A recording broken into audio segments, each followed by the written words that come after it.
आदमी सिर्फ दुकान से कुछ पिज्जा खरीदने गया था। उसे जरा भी अंदाजा नहीं था कि बाहर उसकी प्यारी बेटी की बेरहमी से हत्या कर दी जाएगी, क्योंकि जब बेटी बाहर कार में बैठकर इंतजार कर रही थी, तभी बंदूकें लिए नकाबपोश बदमाशों का एक गिरोह सीधे कार की तरफ बढ़ने लगा। खतरे को भांपते ही लड़की ने कार का दरवाजा खोला और पिज्जा शॉप की तरफ दौड़ पड़ी। लेकिन अब सब कुछ बहुत देर हो चुका था। गोलियों की आवाज सुनते ही पिता भागकर बाहर आया, लेकिन तब तक सब खत्म हो चुका था, क्योंकि उसकी बेटी खून से लथपथ जमीन पर पड़ी थी और उसमें जरा भी हरकत नहीं थी। लेकिन जो बात उसने कभी सोची भी नहीं थी, वह यह थी कि बाहर मौजूद बदमाश जानबूझकर अपने एक साथी को पीछे छोड़ गए और जॉन पागलों की तरह उस पर टूट पड़ा। मगर हैरानी की बात यह थी कि बाकी बदमाशों ने बीच में दखल देने की बजाय गाड़ी स्टार्ट की और वहां से फरार हो गए। तभी हत्यारे ने अचानक एक लात मारकर जॉन को दूर फेंक दिया और उठकर भागने ही वाला था कि उसी वक्त पुलिस की एक टीम वहां पहुंच गई। हालांकि आखिरकार हत्यारे को मौके पर ही पकड़ लिया गया, लेकिन जॉन हमेशा के लिए अपनी बेटी को खो चुका था। लेकिन किसी ने नहीं सोचा था कि बेटी के साथ हुआ यह हादसा दरअसल स्थानीय माफिया सरगना द्वारा अपने छोटे बेटे की एक परीक्षा मात्र था, क्योंकि उनके मुताबिक जब तक किसी के हाथों पर खून न हो, तब तक वह गैंग में अपनी धाक नहीं जमा सकता। और इसी सोच के चलते जॉन की बेटी माफिया के लिए अभ्यास का शिकार बन गई। इस एक घटना ने जॉन के पूरे परिवार को पूरी तरह तोड़ कर रख दिया। बेटी की अचानक मौत से पत्नी वहीं फूट फूट कर रोने लगी और जॉन का दिल गुस्से से भर उठा। एक रिटायर्ड स्पेशल फोर्स सैनिक होने के नाते उसने तय कर लिया कि वह हर हाल में अपनी बेटी को इंसाफ दिलाएगा। लेकिन उसे यह जरा भी अंदाजा नहीं था कि आगे क्या होने वाला है। जब उसे लगा कि हत्यारे को कानून के तहत कड़ी सजा मिलेगी, तभी अभियोजक ने उसे एक बुरी खबर सुनाई। वह यह कि हत्यारे ने सिर्फ पुलिस पर हमले और गिरफ्तारी का विरोध करने की बात कबूल की थी, हत्या की नहीं। और ऐसे में उसे ज्यादा से ज्यादा 5 से 7 साल की सजा ही मिल सकती थी। सबसे गुस्से वाली बात यह थी कि घटनास्थल पर न तो कोई सीसीटीवी था और न ही कोई चश्मदीद गवाह, इसलिए हत्यारे को हत्या के आरोप में दोषी ठहराना नामुमकिन था। जल्द ही अदालत में सुनवाई का दिन आ गया, लेकिन जज और हत्यारे की घमंडी नजरों को देखकर जॉन ने ऐसा फैसला लिया जिसने सभी को चौंका दिया। इसी तरह हत्यारे चांगमाओ को बेगुनाह घोषित कर दिया गया और वह खुशी से फूला नहीं समाया, यह जाने बिना कि जॉन का बदला अब शुरू होने ही वाला है। जल्द ही चांगमाओ को जेल से रिहा कर दिया गया। इस खुशी के मौके को मनाने के लिए उसका बड़ा भाई खुद उसे लेने आया, क्योंकि वह अपने भाई के काम से बहुत खुश था।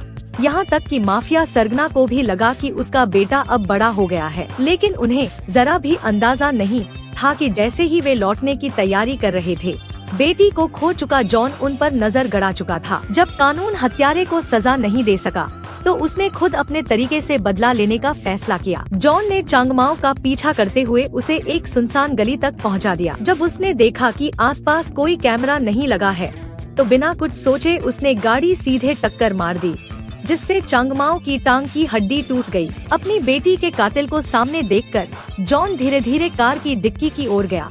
वहां से एक बेसबॉल बैट निकाली और चांगमाओ के सिर पर जोरदार वार कर दिया। जब देखा कि वह अभी सांस ले रहा है, तो जॉन ने एक और वार किया और तब तक मारता रहा जब तक उसने अपने दुश्मन को जिंदा खत्म नहीं कर दिया। यह सब करने के बाद जॉन ऐसे घर लौटा जैसे कुछ हुआ ही न हो। उसने तुरंत गाड़ी से खून के निशान साफ किए, डिक्की में रखे बेसबॉल बैट को भी अच्छी तरह पोंछा और थकाहारा घर के अंदर चला गया। लेकिन तभी उसने देखा कि उसकी पत्नी अब भी आंसुओं में डूबी हुई थी और बेटी का कुछ दिन पहले का जन्मदिन वीडियो देख रही थी। जॉन बाथरूम में गया और वहां उसका सब्र टूट गया, लेकिन उसके दिल में गुस्से से ज्यादा खुद को दोष देने का भाव था, क्योंकि अगर उस दिन उसने बेटी को कार में न छोड़ा होता तो शायद यह हादसा नहीं होता। लेकिन उसे यह नहीं पता था कि यह तबाही अभी खत्म नहीं हुई है, क्योंकि जल्द ही हत्यारे के भाई हुआंगमाओ को अपने भाई की मौत की खबर मिल गई। और इससे भी भयानक बात यह थी कि जब हुआंगमाओ ने लोगों को इस मामले की जांच के लिए इकट्ठा किया, तब एक बार डांसर ने बताया कि पिछली रात उसने कारोबार के दौरान एक संदिग्ध आदमी को बार के आसपास घूमते देखा था। यह सुनते ही हुआंगमाओ को कुछ समझ आ गया और उसने तुरंत मोबाइल में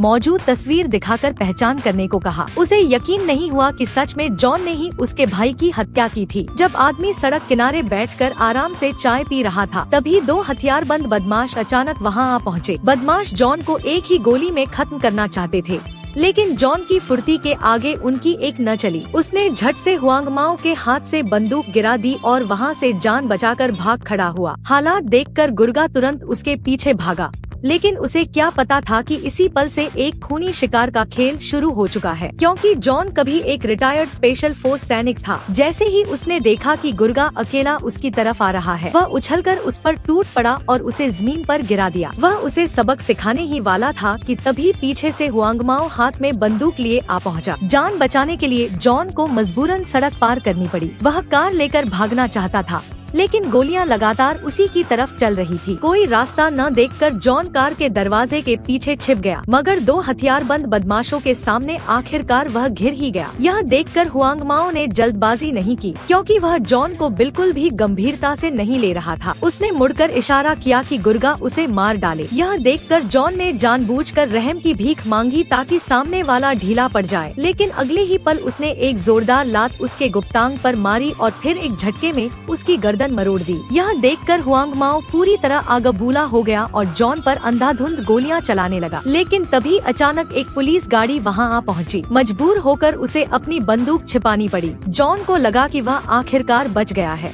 लेकिन भागते समय उसका बटुआ सड़क पर गिर गया था। अपने परिवार को खतरे से बचाने के लिए जॉन ने तुरंत पत्नी को फोन किया और कहा कि वह घर से बाहर न निकले और दरवाजे खिड़कियां अच्छी तरह बंद कर ले। जब पत्नी को पता चला कि उसका पति माफिया के निशाने पर है, तो उसने तुरंत शेरिफ का विजिटिंग कार्ड निकाला और जॉन से कहा कि वह उससे मदद मांगे। बटुआ खो जाने के कारण जॉन ने मजबूरी में शेरिफ को फोन किया, लेकिन उसने अपने द्वारा की गई हत्या की बात नहीं मानी।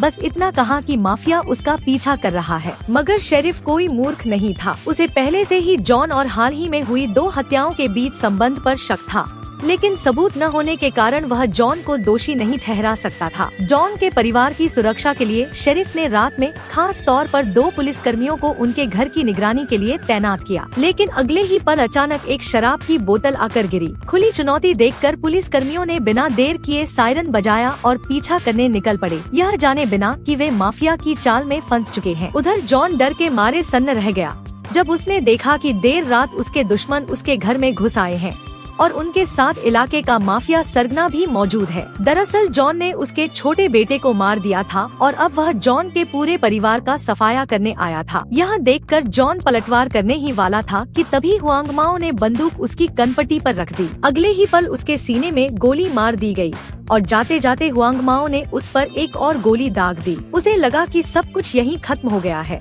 लेकिन जैसे ही वे घर से निकले, जॉन ने आखिरी सांसों में मदद के लिए फोन मिला दिया। मौत के मुंह से बचकर जब जॉन दोबारा होश में आया, तो वह खुद को अस्पताल में पाया। शरीर से गोलियां निकाल दी गई थी, लेकिन परिवार को खोने का दर्द उसे अंदर से तोड़ रहा था। अब उसे जिंदा रखने वाली एक ही ताकत थी, उन दरिंदों से खून का बदला खून से लेना। जैसे जैसे जॉन की हालत सुधरने लगी, एक दिन उसके दिमाग में एक योजना आई। वह सफाई कर्मी का भेष बनाकर चुपचाप अस्पताल से निकल गया। अब उसके पास खोने के लिए कुछ भी नहीं था। सबसे पहले वह अपने पुराने साथी से मिला, जो एक हथियारों का सौदागर था। जॉन की जरूरत समझते ही उसने उसे बंदूकें और गोलियां मुहैया करा दी। अगले 1 महीने तक जॉन ने खुद को फिर से तैयार किया और एक रिटायर्ड स्पेशल फोर्स सैनिक होने के कारण उसे जल्द ही दोबारा निशाना साधने की पुरानी कला वापस मिल गई। जब उसका शरीर पूरी तरह तैयार हो गया, तो बदले का वक्त आ चुका था। हुआंग माओ तक पहुंचने के लिए जॉन ने पहले उसके एक मददगार को पकड़ा। उसने एक गोली चलाई और फिर उस पर बेरहमी से हमला कर दिया। कड़ी पूछताछ के बाद आखिरकार उसने हुआंग माओ का ठिकाना बता दिया। जब सामने वाला बेकार हो गया, तो जॉन ने बिना सोचे उसे भी गोली मार दी। हुआंग माओ के ठिकाने का पता चलते ही जॉन सीधे घर लौटा,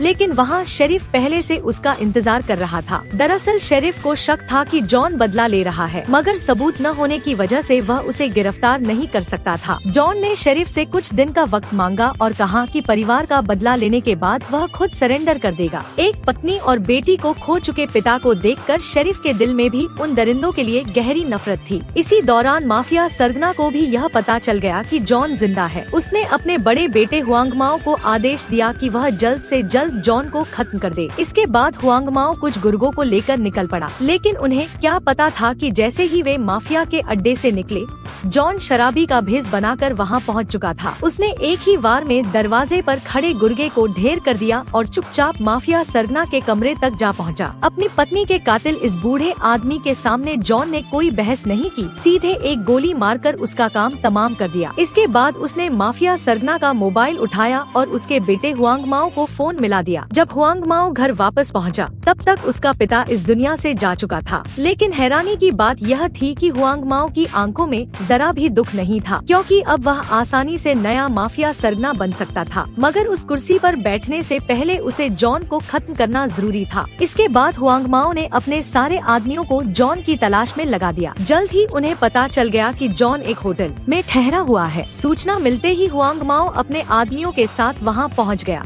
लेकिन उसे यह नहीं पता था कि जॉन किस कमरे में है। मजबूरी में वह बाहर खड़े होकर जॉन को कायर कहकर ललकारने लगा, ताकि उसे बाहर आने पर मजबूर किया जा सके। यह अपमान जॉन से सहन नहीं हुआ। उसने स्नाइपर राइफल उठाई और बाहर खड़े हुआंग माओ पर निशाना साध लिया। लेकिन जैसे ही उसने ट्रिगर दबाया, पहले लगी गोली की चोट अचानक उभर आई। नतीजा यह हुआ कि लगातार 2 गोलियां चलाने के बावजूद वह हुआंग माओ को नहीं मार सका। अपनी जगह उजागर हो जाने का एहसास होते ही जॉन ने अपने पुराने साथी के साथ वहां से निकलने का फैसला किया। लेकिन हुआंग माओ उन्हें छोड़ने के मूड में नहीं था। उसे देखते हुए कि वह लगातार पीछा कर रहा है, जॉन के दोस्त ने मदद के लिए फोन किया और स्थानीय वर्कशॉप में काम करने वाले अपने दोस्त ब्लैक ब्रदर को बुलाया। जैसे ही ब्लैक ब्रदर को पता चला कि उसके दोस्त मुसीबत में हैं, उसने तुरंत उन्हें गाड़ी लेकर आने को कहा और अपने कुछ आदमियों को गेट पर तैनात कर दिया। जब जॉन और उसके साथी ने गाड़ी गोदाम के अंदर पहुंचा दी, तो उन्होंने हुआंग माओ की गाड़ी पर ताबड़तोड़ फायरिंग शुरू कर दी। उन्हें लगा कि शायद अब वह पीछे हट जाएगा, लेकिन हुआंग माओ ने जान की परवाह किए बिना गाड़ी सीधे अंदर घुसा दी। मजबूरी में दोनों पक्षों के बीच जबरदस्त गोलीबारी शुरू हो गई। लड़ाई के जोश में ब्लैक ब्रदर को एक पल के लिए आत्मविश्वास मिल गया, लेकिन अगले ही पल हुआंग माओ की गोली ने उसे ढेर कर दिया। इसके बाद हुआंग माओ दोनों हाथों में बंदूकें लेकर इस कदर फायरिंग करने लगा कि कोई सिर तक नहीं उठा पा रहा था। इसी दौरान जॉन ने उस पर चुपके से हमला करने की कोशिश की,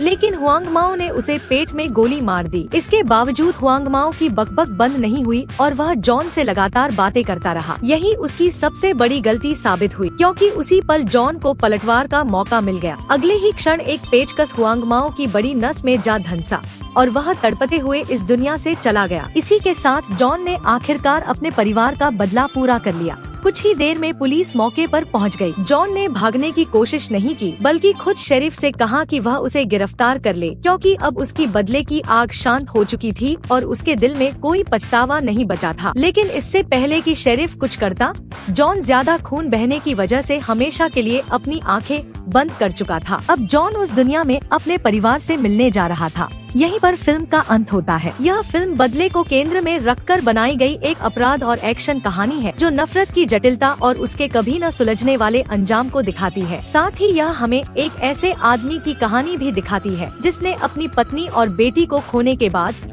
उनके लिए सब कुछ दांव पर लगा दिया।